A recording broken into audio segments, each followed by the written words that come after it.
The film you are about to see is narrated by a Palestinian journalist.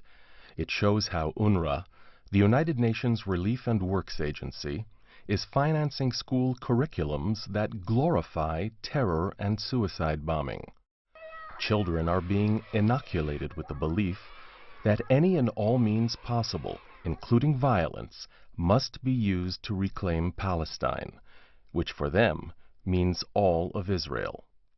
The United States is one of the major sources of funding for this work, and therefore indirectly is helping to produce a generation of children for whom the armed struggle to liberate Palestine is central to their lives.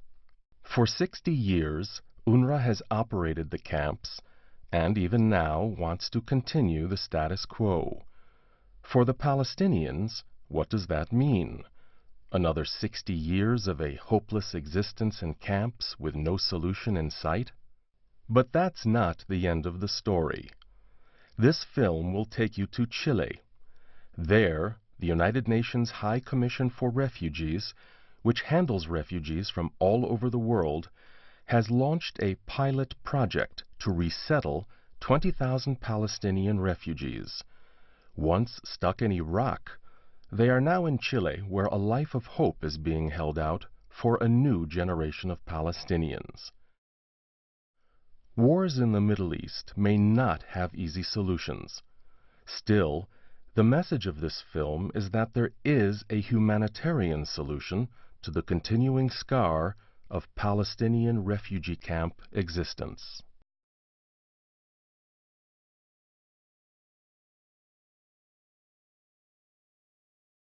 Hello, my name is Sarah Masad, and I want to tell you about life as a Palestinian with UNRWA, the United Nations Relief and Work Agency.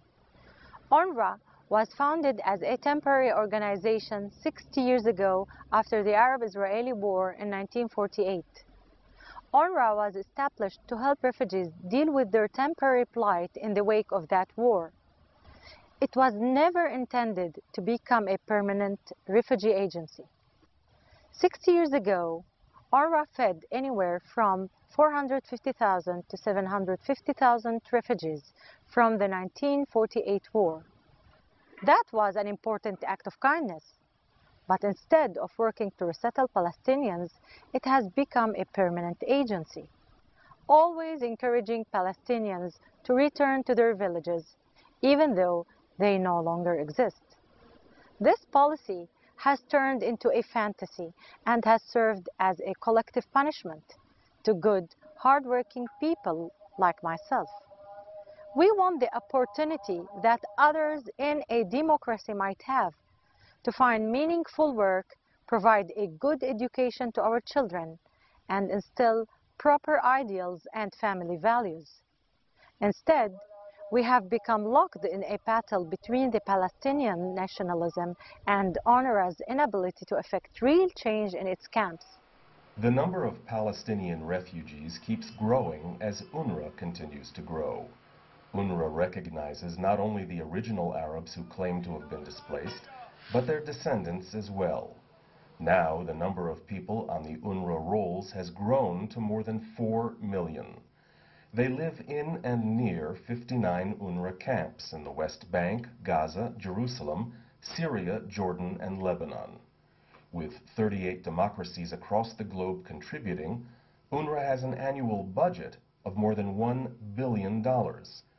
In recent years, its budget has ballooned, with the US and EU each contributing more than $260 million a year. Other major donors include Canada, Japan, Norway, and Australia. But since 1950, the US has been the largest single donor, contributing more than $3 trillion to UNRWA. While UNRWA is responsible for the camp's education, health, relief, and social service programs, it leaves the day-to-day operations to local Palestinians known as popular committees, who operate inside the UNRWA facilities. Meanwhile, UNRWA spends about half of its budget each year, more than $500 million, on schools. It has a massive payroll, employing more than 22,000 educators. UNRWA does not produce its own textbooks. Its policy is to adopt the texts and curriculum of the host entity. In the West Bank and Gaza, it uses new textbooks and course guidelines produced and utilized by the Palestinian Authority. Over the years, life here has changed, and much of it has to do with strict adherence to Islamic law.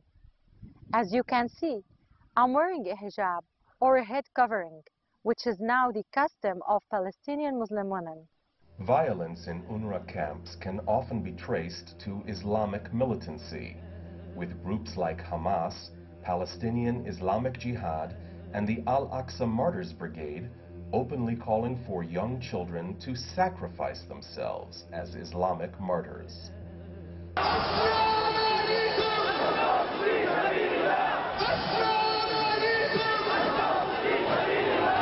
Thousands of members of these radical Islamic groups are now employed by UNRWA.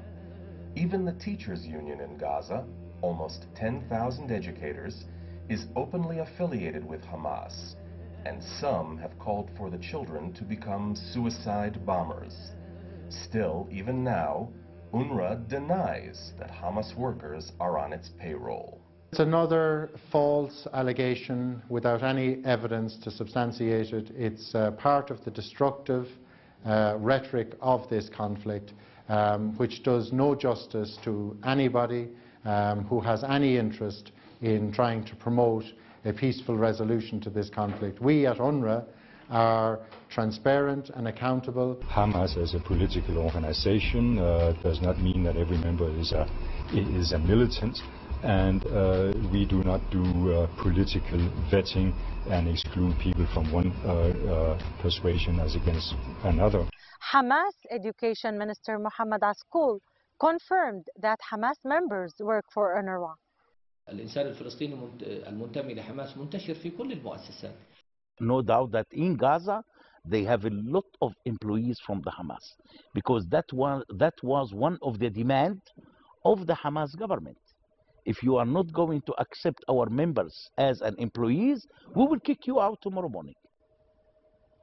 Then UNRWA, in terms to survive, they accept such kind of condition, because they want to continue their activities, they want to continue corrupting the Palestinians, they want to continue surviving on the Palestinian cause, so they accept such kind of condition. Also, it now appears that UNRWA is breaking U.S. law by investing its funds with the Arab Bank and the Commercial Bank of Syria. The U.S. believes these financial institutions are complicit in money laundering and terror financing. Just who has been working in UNRWA schools? People like Saeed Sayyam, the former Hamas Minister of Interior and Civil Affairs. He taught for 23 years. قدم فيه حماس الشهداء حتى هذه الساعة في القطاع دفاعا عن أرضنا وشعبنا. Then there is Awad Al-Kik, the ex-headmaster of an UNRWA school in Gaza. He led the Islamic Jihad engineering unit that built bombs and Qassam rockets. After his death, UNRWA students praised his memory at their school.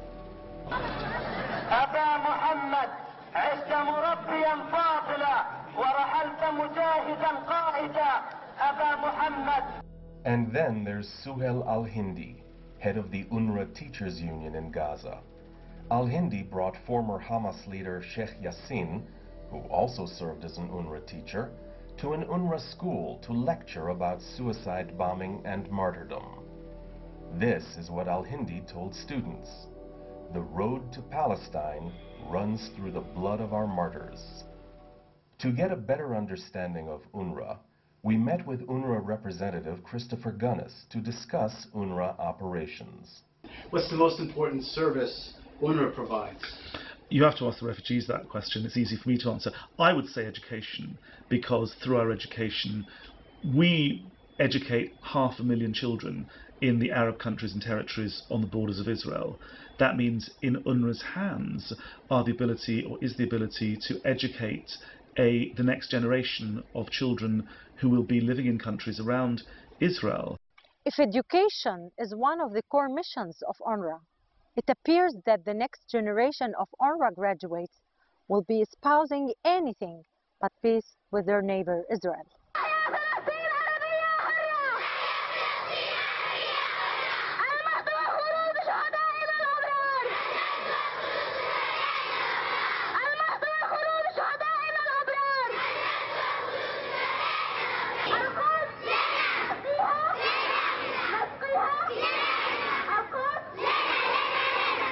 When we visited UNRWA schools and camps across the West Bank and Gaza, teachers and students expressed a collective voice that suggested that only through renewed violence would they be able to attain their goal, the destruction of Israel. While UNRWA denies that any of its work has led to violence, its offices and schools sit side by side with what could only be called a culture of war.